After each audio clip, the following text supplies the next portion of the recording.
Barb Cooper at helpmysquashgame.com. And I was sitting thinking about stuff as I usually do. You know what I'm like nowadays.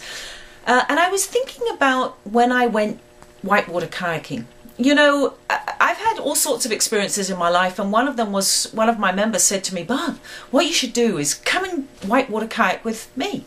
And of course, I didn't know what the heck I was doing, so of course I said, absolutely, I'm going to be there. So what did we do? We went to the Credit River in April in Canada. All right, remember, that is freezing. We are in spring runoff and it's freezing, freezing cold water. And I didn't have a clue what I was doing. So I've got my wetsuit on though, and I feel good, but a bit scared when I get into the water. And the water's brown. Now, the inevitable happened. As you're going down the water that's rushing away, inevitably I capsized. And I can tell you, I was so shocked and so scared. I couldn't get out of my boat quick enough. But the water was brown, and I can always remember it. It was always brown. Now, why am I telling you about whitewater kayaking? The thing I can tell you is that when I got more competent and I started to kayak regularly, and I knew that I was in trouble, was when I got capsized. So I turned over. I am now in what they call a low oxygen environment. Let me tell you, it's not low oxygen, it's no oxygen. And when I couldn't right myself quickly and I started to panic, the water would go from whatever color it was back to brown. That's when I knew that I was really, really out of my senses. And then it's dangerous. It's dangerous in a kayak. Not so dangerous on the squash court. You just simply are not going to be functioning very well. So with this idea in mind about trying to learn to stay in your senses, and that's truthfully how you need to play squash, I thought I'd recommend a book for you. And it's something that I recommended to the national women's team. I would recommend it to for anybody to read, and it's called The Power of Now by Ekhart Tolle. This is a fantastic book.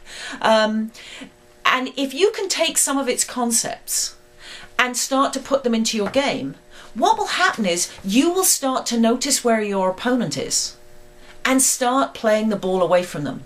You will start to feel how you're feeling and adjust your game accordingly. You'll notice whether the ball needs to be modified, and you'll do it. Try it.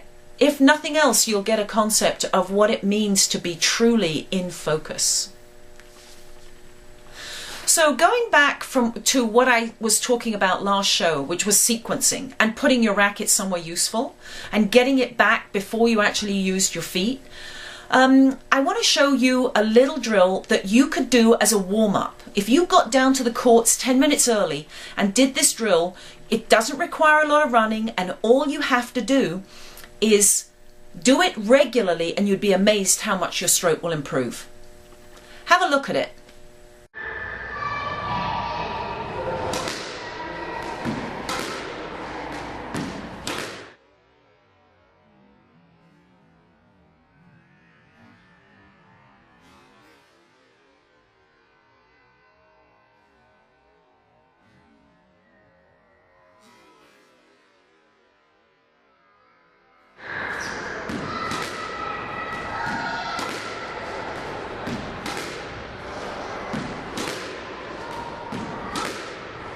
And now it's time for Ask Barb.